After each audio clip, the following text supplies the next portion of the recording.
talk about Apple and perhaps Apple TV had been all the rage. What happened here?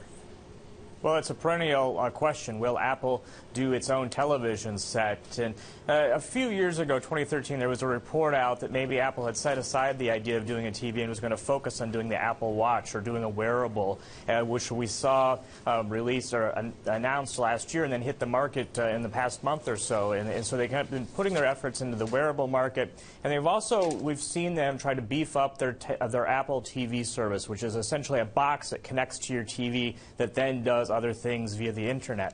And they announced a deal at the same time they were showing the watch that would allow you to get HBO on this device without having to have cable subscription.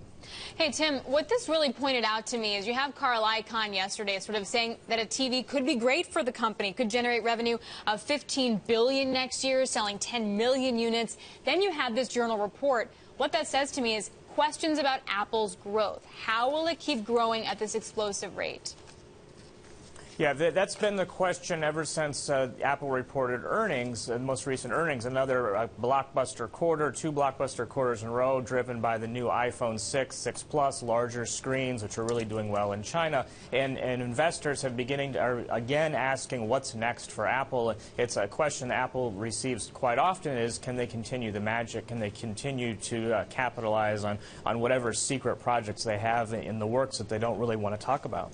So, Tim, if there is no Apple TV, what's the company's focus then going forward?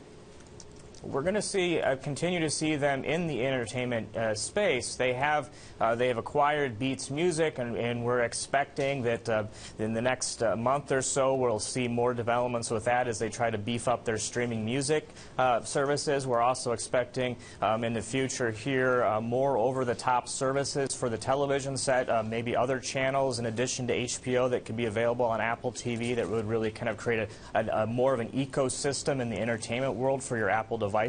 You have to keep in mind that people aren't watching TV on the TV set anymore exclusively. You can watch it on your phone. You can watch it on your iPad. There are lots of ways to consume media these days, and Apple is trying to figure out where it's best positioned for that.